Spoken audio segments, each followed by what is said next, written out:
It's grim, it's depressing, it's the first day of pre-season.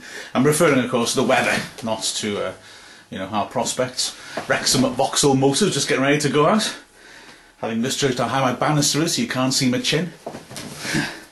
Reverse Jimmy Hill syndrome, I think that's called. I don't know what to make of the summer so far. Lots of strikers bought, no defenders, it would seem, except for Blackburn.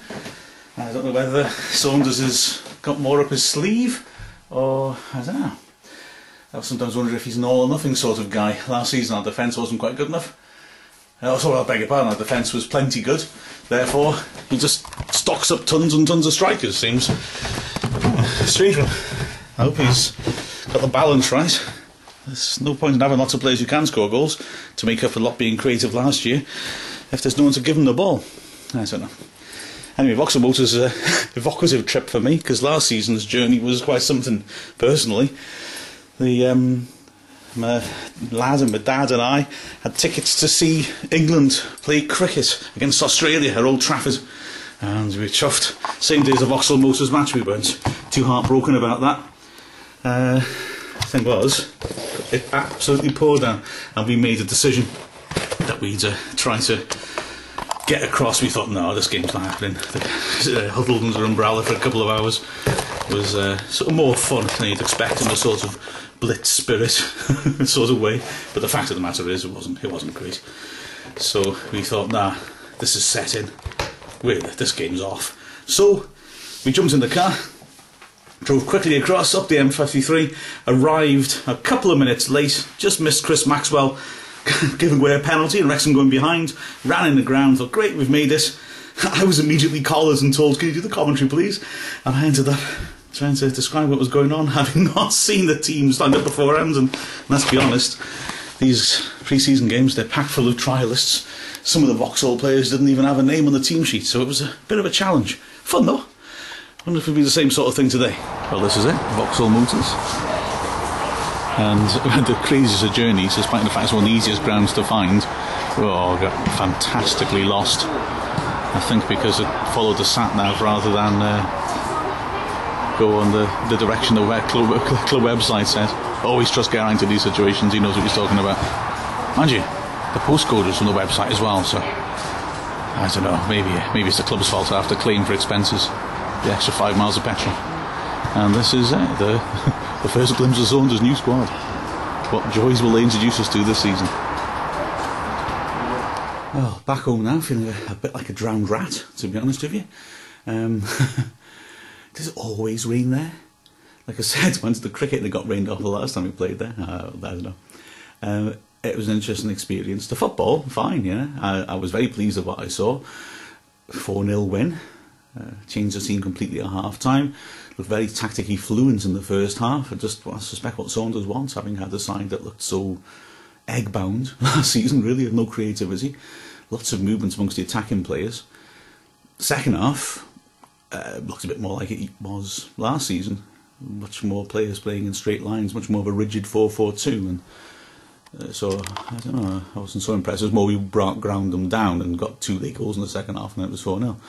Having said that, I mean, come on, first pre-season match, getting players out there ready for condition against the sides who were relegated from the league below us last year and reprieved because Chester dropped down below them further. You know, let's not pretend we can draw too many conclusions with that. We've looked pretty tasty in pre-seasons the last couple of years, and look what that's got us. It's interesting from a personal point of view. Commentating on these games can be quite a challenge. A great challenge, don't get me wrong, I hate it when people commentate and whinge about it, and they're getting paid. I do it for free. I don't want any medals for that because I just love doing it. It's an absolute privilege to do it. It's brilliant. But it tests your ingenuity sometimes when you're given the team sheet. See, last when we went there, there were blokes there sitting by us who were working for Vauxhall Motors and therefore knew their team, and they were able to help us out a bit, which is good because the team sheet wasn't accurate. Today, well, you sort of wonder, do I recognise all our new players? I did, fortunately, because our numbers bore no relation to the team sheet we were given. We were listed 1 to 11 on the team sheet. The players were just wearing random old shirts from last season. So Mike Percival, if I remember correctly, had Holden's shirt on. Cheeslevich was number 5. It was all very odd. and number 5 was a different colour than the other numbers for some reason. That was random enough.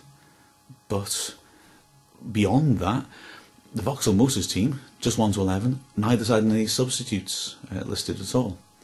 So when their subs started coming on, this time there was no one from Vauxhall Motors nearby to help us out. So we didn't know what their names were. I'm not going to lie, so explained, but I thought, I hope they don't do anything. I can maybe, radio commentary, obviously not describing every single person who's touching the ball. Maybe I can just get around it. And I managed to, because thankfully none of the subs had any shots or anything like that. So I was a bit lucky there. A bit more tricky when Wrexham brought on a trialist goalkeeper, and all anyone knew was he was called Chris, and he's from Liverpool. They weren't even sure if he's from Liverpool Football Club or just from Liverpool. And it was hysterical. Nobody knew. Asking people from the club, nobody knew. Coaching staff, it's Chris that? Chris what? I don't know, just Chris. I'm very lucky in my commentaries because next to me I've got real information, real encyclopedias. I've got Steve, my co-commentator. He flaming knows everything. He went to over 150 games last season. This bloke should know something about footy, but he didn't know him. And then, of course, there's Geraint Parry, and he is just a legend. He's the secretary of Wrexham Football Club. He knows absolutely everything. Even he didn't know the bloke's second name, which made me wonder whether they actually had a second name, because if Geraint doesn't know it, wow. So, what do you do? We just had to call him Chris from Liverpool. Now, Stephen Geraint, throughout the second half, were looking on the internet trying to Google him and work it out. And in the end, they came to the conclusion it could be Chris Oldfield, who was a Liverpool youth team goalkeeper. But we didn't know for sure at all. All the way through the match, I had this nagging doubt in the back of my mind, because my lad is mad on football. He's a Wrexham season ticket holder. He's a ball boy. He's often, and it's like, I'm sorry, I can't get it out of him. Kids have a Premiership team as well, and his Premiership team's Liverpool. And he sits there all night on his Football Manager game, plotting all sorts of things, taking over all these different exotic teams. But his fallback is to be managing Liverpool or Wrexham. He gets really into it, and he doesn't just manage the first team, he manages the reserves, the youth team. He knows every player. And I was sitting there thinking, if my 12-year-old lad was here, he'd know, I bet he'd know. So the next morning, driving him to school, I said, hey, we had this guy in goal, Chris from Liverpool, a goalkeeper. Probably a youth team player, must have been. Ben, my lad, goes, Chris Oldfield. It'll be Chris Oldfield now. Reserved to Dean Bizanis. Yeah, Liverpool youth team. And of course, when I got into work, they get the Daily Post. And I had a look. Chris Oldfield. Scary. My 12-year-old lad knows a lot more about football than I do. That's kind of depressing, isn't it? The only thing that could cheer me up was the sight of Tolly, the trialist, who looked pretty good, if a little bit heavy, but it's only pre-season, scoring a wonderful goal in the light blue Wrexham away shirt, curling it in around the goalie. I thought it was Uruguayan, watching Luis Suarez for a minute. We can't but dream.